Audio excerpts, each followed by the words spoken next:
नमस्कार, मैं हूं साक्षी मंगाई। लोकसभा चुनाव 2024 के नतीजे अपेक्षा के दायरे से बाहर रहे। उधर राष्ट्रीय स्तर पर इंडी गठबंधन ने कमाल दिखा दिया और इधर उत्तराखंड में भाजपा और कांग्रेस के प्रत्याशी एक निर्दलीय उम्मीदवार के आगे वोटों के लिए हाँफते दिखे। हम बात कर रहे हैं युवाओं की आवाज बने बॉबी पवार की। दरअसल टिहरी लोकसभा सीट पर इस बार मुकाबला सिर्फ भाजपा और कांग्रेस के बीच नहीं था, बल्कि इस समय सीट पर त्रिकोणीय मुकाबले की स्थिति थी। पेपर लीक और भर्ती घोटाले जैसे मुद्दों के खिलाफ मुखर रहने वाले बॉबी पवार ने भी इस सीट पर ताल ठोकी थी। अब खास बात यह है कि भले ही बॉबी पवार लोकसभा चुनाव हार गए हो, भले ही टिहरी की जनता ने राजशाही को चुना हो, लेकिन जिस तरह का प्रदर्शन बॉबी पवार ने टिहरी लोकसभा सीट पर दिखाया है वो काबिले तारीफ है। आपको जानकर हैरानी होगी कि इस चुनाव में न केवल बॉबी पवार ने 1,57,000 से ज्यादा वोट हासिल किए, बल्कि साथ ही टिहरी की 3 विधानसभा सीटों पर उन्हें कांग्रेस से अधिक मत मिले हैं।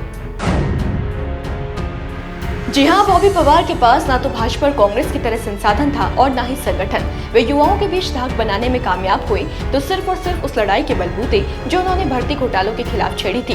ना तो बॉबी पवार भ्रष्टाचारियों की पोल खोलने से डरते थे और ना ही जेल जाने से। शायद यही कारण है जिसके चलते उस टिहरी लोकसभा सीट पर, जिसमें हमेशा से राजशाही परिवार का दबदबा रहा है, वहां से बॉबी पवार 1,57,000 से ज्यादा वोट हासिल करने में कामयाब रहे। आपको बता दें कि भाजपा की माला राज्य लक्ष्मी शाह 2.66 लाख से ज्यादा मतों से चुनाव जीत गई। दूसरे नंबर पर कांग्रेस प्रत्याशी को 1.86 हजार मत मिले। उधर तीसरे नंबर पर रहे बॉबी पवार को शाम 6 बजे तक 1,61,856 वोट मिल चुके थे। उनके बाद कोई भी प्रत्याशी 10,000 मत भी नहीं ला सका। इससे भी खास बात यह है कि जहां उन्होंने उत्तरकाशी जिले में भाजपा प्रत्याशी को कड़ी टक्कर दी, तो वहीं कांग्रेस से तो वो कई कुछ जगहों पर आगे भी निकल गए।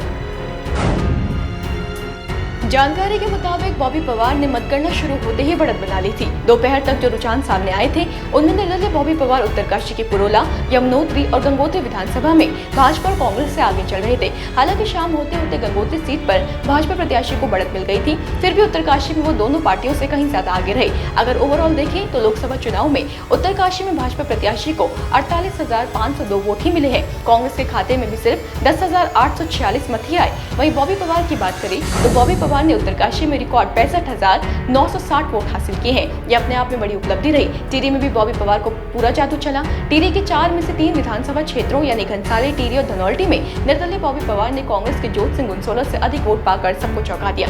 इसी के साथ माना जा रहा है कि बॉबी पवार ने भारत की 2 सबसे बड़ी पार्टियों की जड़ें हिला दी है, जिसके चलते उन्हें राज्य में एक और राजनीतिक ताकत के तौर पर देखा जा सकता है, जो आगे अन्य चुनावों में मुख्य पार्टियों की सिरदर्दी कैसे बढ़ाएगा, ये देखने वाली बात होगी।